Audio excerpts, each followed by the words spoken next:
Yogah Karmasu Kaushalam.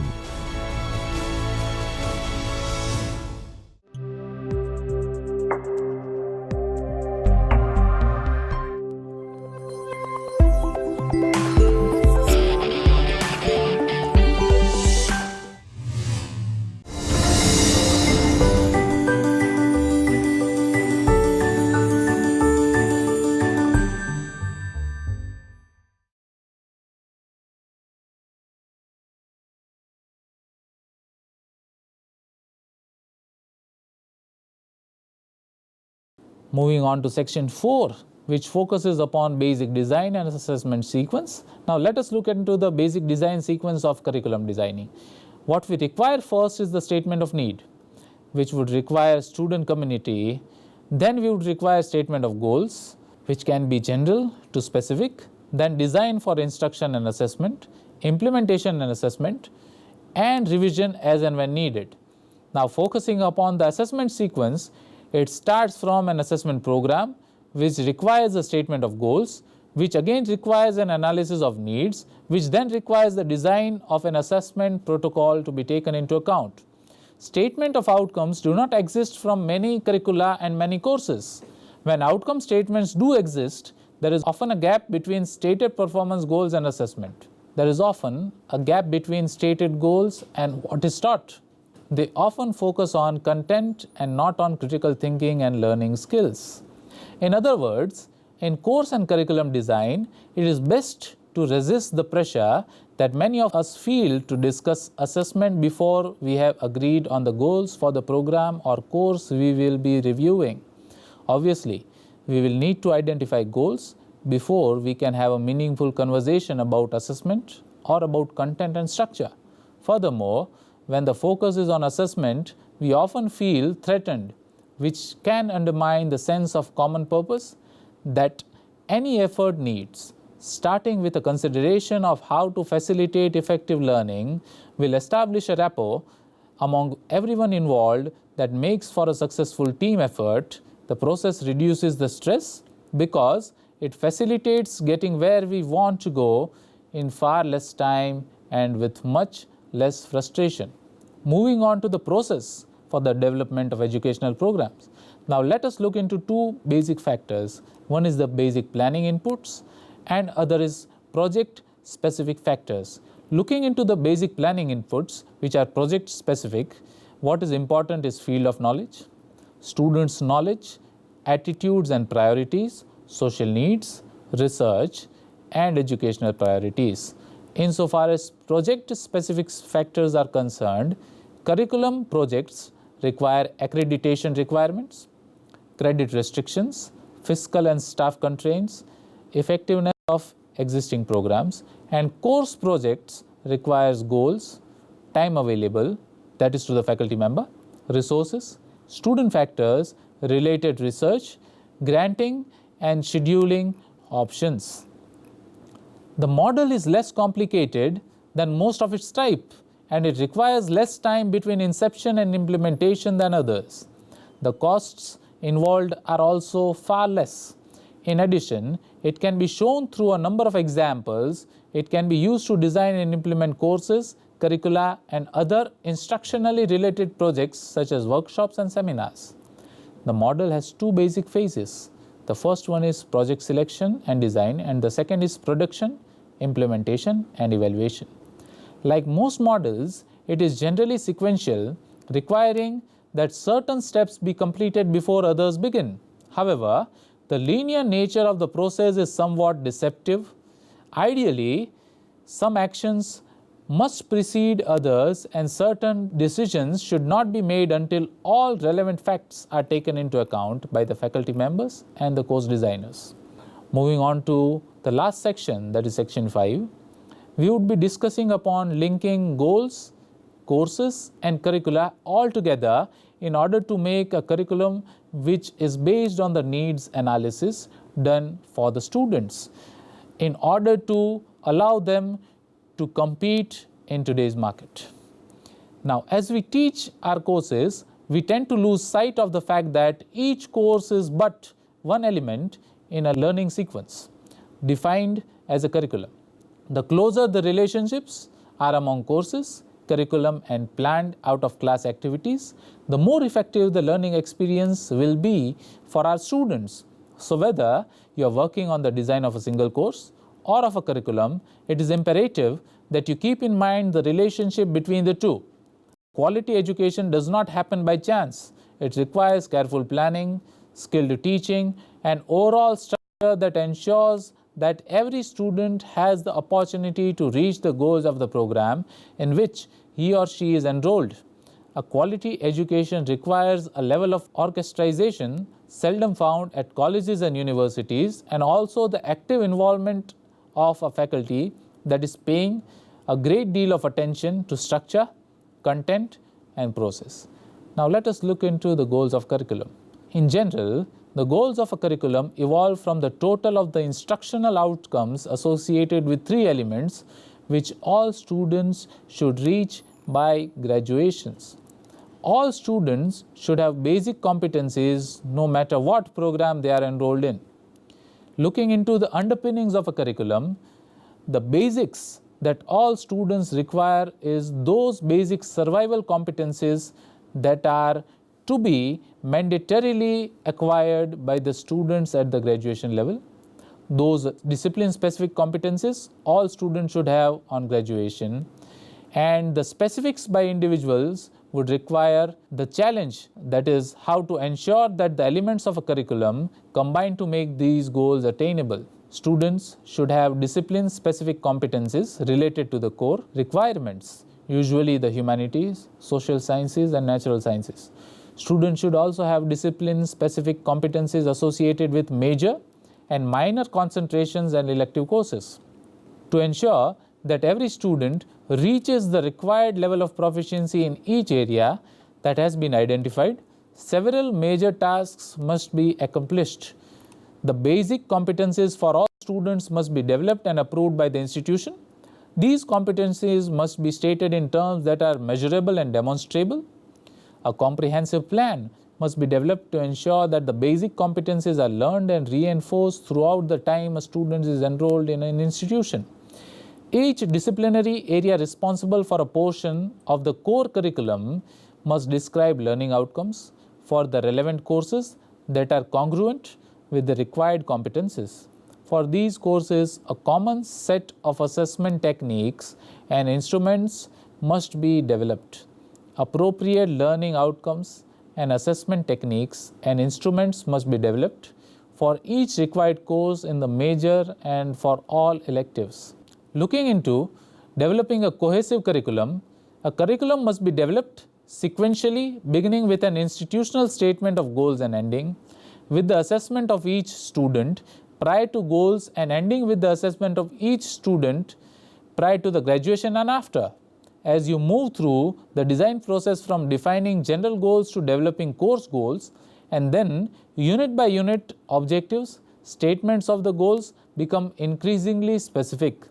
The design of each course, the selection of instructional methods, and students' assessment will be based on these statements.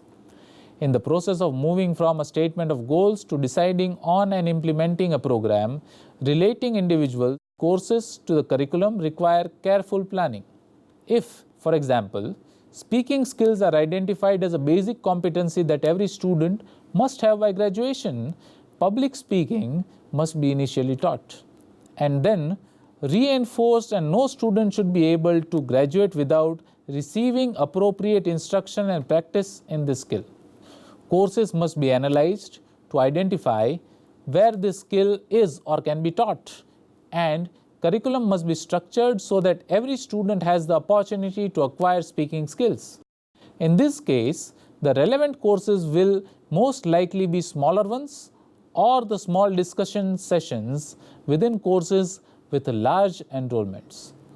Although certain instructional goals are long range and focused on performance well after graduation, it is possible within an undergraduate program to identify the skills, attitudes, and understandings that are the underpinnings of these long range goals.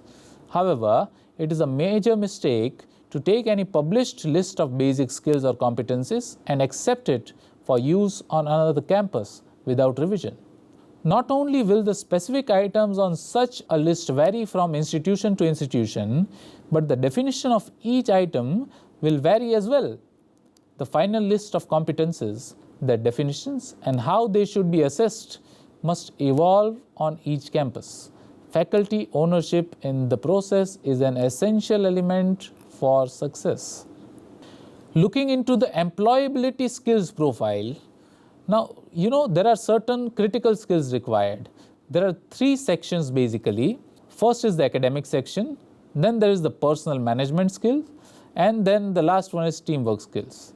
In academic skills, those skills which provide the basic foundation to get, keep, and progress on a job and to achieve the best results is important.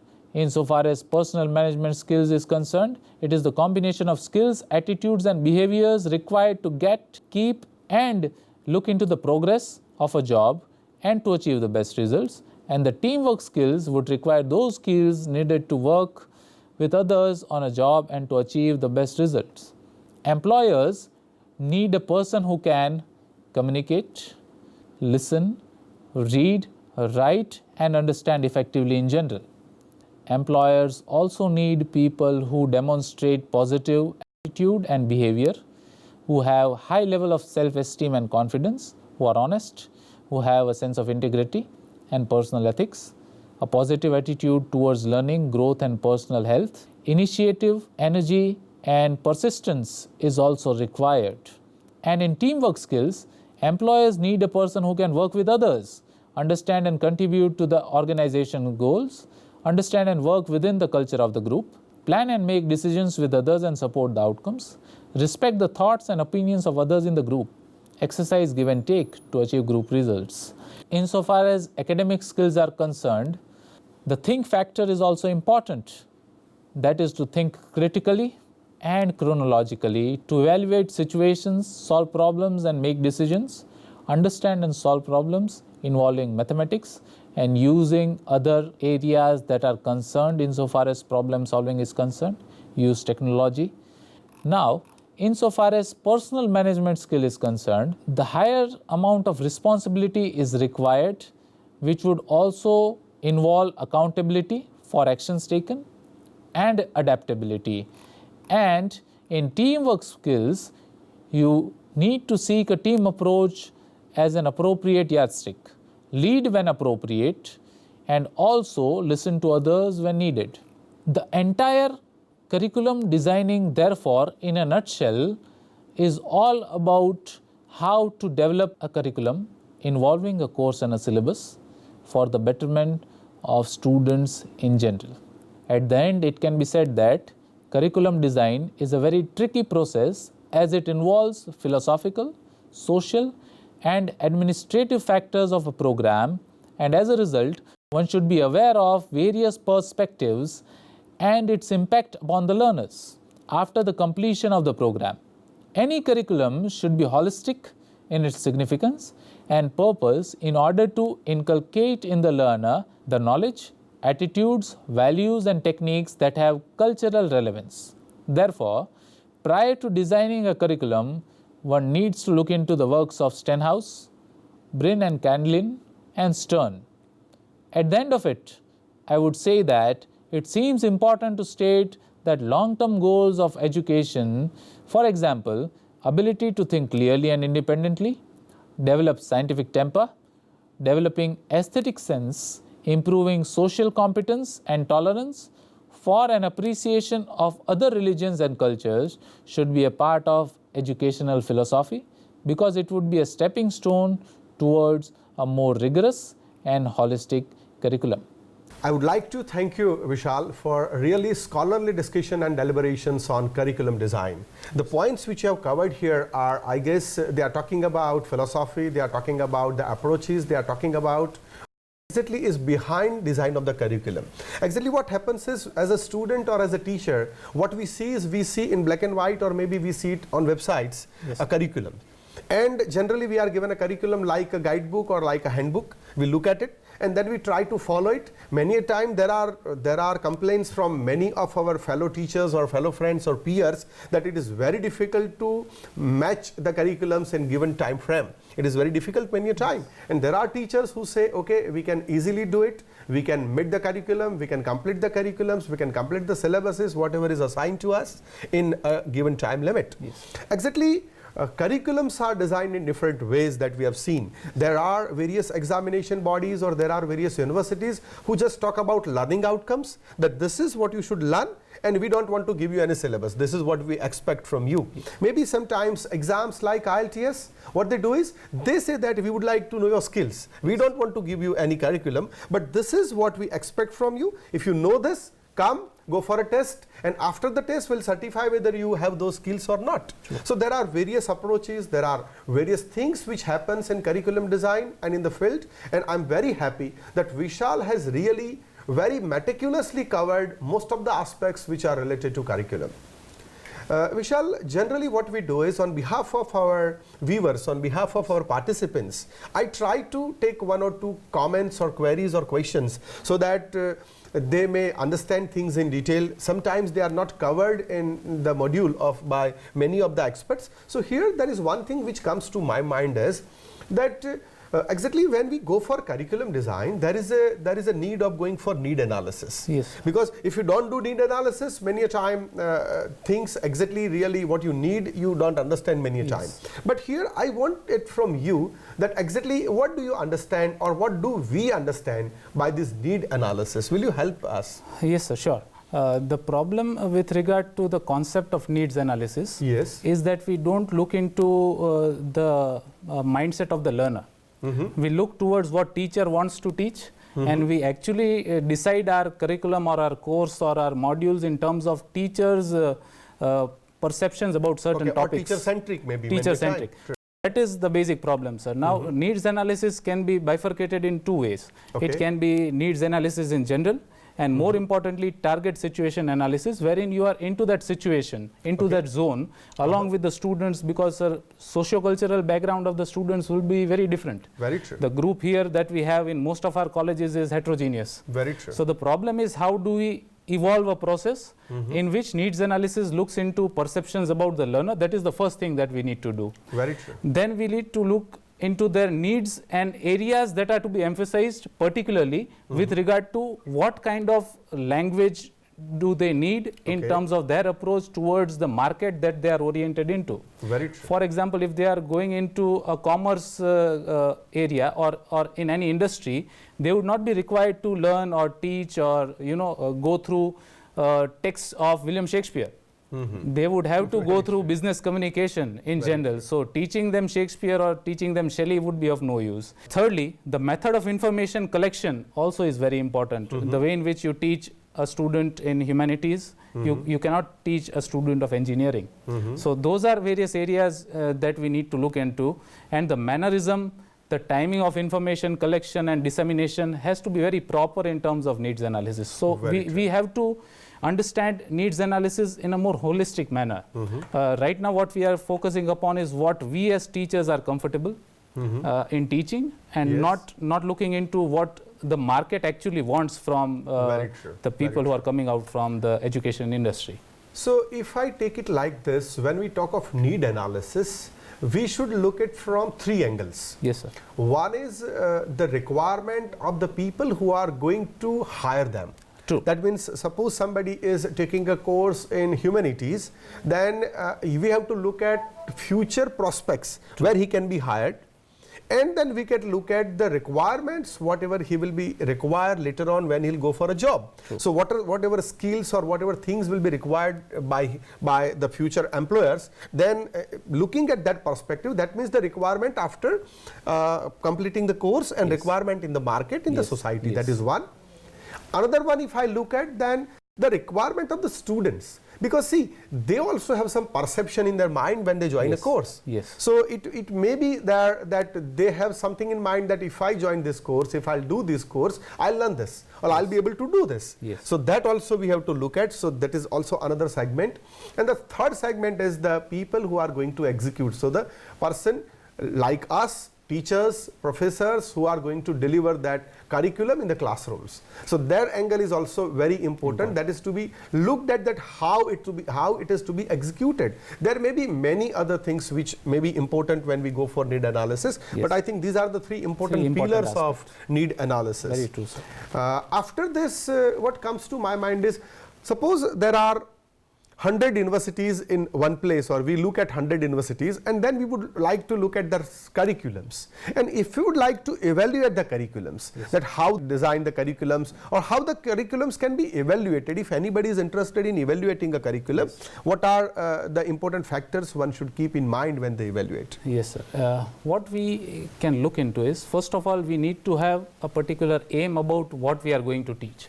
Okay. And on the basis of the aim that we have designed or discussed, or what we want as so in we general, should look at that, whether they have kept the objectives or the targets to be achieved in this curriculum or not. That exactly, is one. exactly. Okay. After getting into the objectives, we need to go into the content and the material development and dissemination. Very good. After that, we need to plan certain activities which are both inside as well as outside the classroom, sir, because that becomes very important. Teaching or training students on board or in a particular industry where they want to go would be far better than teaching them the same things inside the classroom. Very true. Teachers and the texts are also to be taken up very seriously, because there are certain texts which are taught in a certain way by certain teachers. So the teachers that take up the texts are also to be looked into in the way in which they are focused upon what they really want to teach. So I guess you mean to say that when we prescribe a text, does the curriculum say that what approach is to be implemented when you go on the text? Approach, yes, approach would be implemented, but the method and the technique that is to be used. Which methods and techniques will it has to be in the classroom, sir. Okay, we cannot pre-decide and go in the classroom. So the entire range of these strategies are to be planned and used accordingly in order to evaluate a curriculum in a better way. Okay, so these are few parameters, I guess, through which we can look at the curriculum and we can decide which curriculum is better. And when, friends, you go back after this video, look at your curriculums, what you are teaching. Try to evaluate using these parameters, and if it is needed, suggest some improvisation in the curriculum, because after all, it is very important for the youth of India whom we are going to cater this syllabuses or curriculums.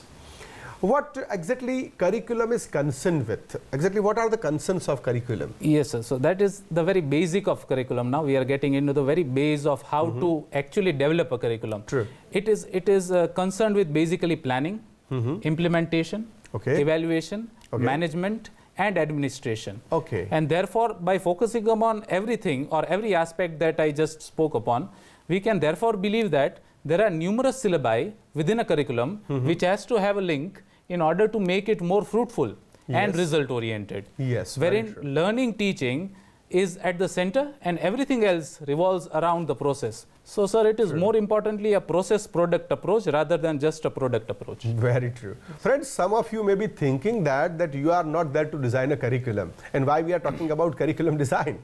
But friends, I know that we are there to execute the curriculum. So we should know ins and outs of curriculum. And maybe if you are not today a part of curriculum design team, then there are very fair chances that if not today, then tomorrow you will be a part of curriculum design. So I guess this will be useful to all of us. Really, it also gave me a very good insight about several aspects of curriculum design. If I want to develop some very effective curriculum, will you give me some tips that these are the things which should be considered in mind when I am developing a very effective curriculum? Yes, sir. What we need to look into is the sequence in which we begin with an institutional statement of goals and ending with the assessment of each student prior to goals and ending with assessment of each student prior to graduation and after. Very good. So it also depends upon the institution that you are teaching in, sir. As we move through the design process, sir, from defining general goals to developing course goals, and then unit by unit objectives, statement of goals becomes increasingly specific, and the design of each course and the selection of instructional methods, therefore, and the student's assessment will be based on the above mentioned statements. Very true. The next thing which comes to my mind is, how do we develop a holistic curriculum? Because there are a lot of discussion going on about holistic curriculum. What is it and how can we go for it? Yes, sir, what can be done is, I would say that it seems important to state that long-term goals of education, for example, sir, ability to think clearly and independently, very true, developing scientific temper, yes, developing aesthetic sense, yes, improving social competence and tolerance for and appreciation of other religions and cultures, yes, should be a part of educational philosophy as such.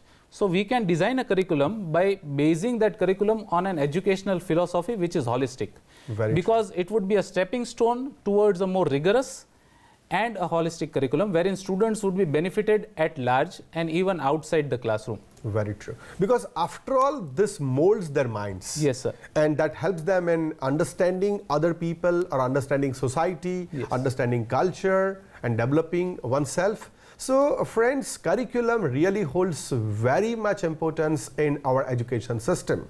When we go for designing of curriculum, I guess these are the things, these are the inputs which will be very useful to us, and we'll be able to design better syllabuses after discussion with this. I know that there may be many other inputs which can be taken into consideration when we are talking about this, because we are taking just I think a tip of iceberg, yes, here. Yes. And we are touching some area. We would like to sensitize you upon such areas, and I guess there is a lot which you can explore on curriculum design, and you can come out with very effective and very useful curriculums in future for our future of India. I would like to take an opportunity to thank Vishal. Yes, I would like to express heartfelt gratitude to Dr. Vishal Pandya on behalf of you friends, all the participants, on behalf of MHRD, who really initiated this online refresher course in English. I would like to thank you on behalf of Human Resource Development Center of Gujarat University, where I am director, and I would like to thank you on behalf of all team who is working for this online refresher course. Thank you very much, Vishal. The pleasure is all mine, sir. Thank you.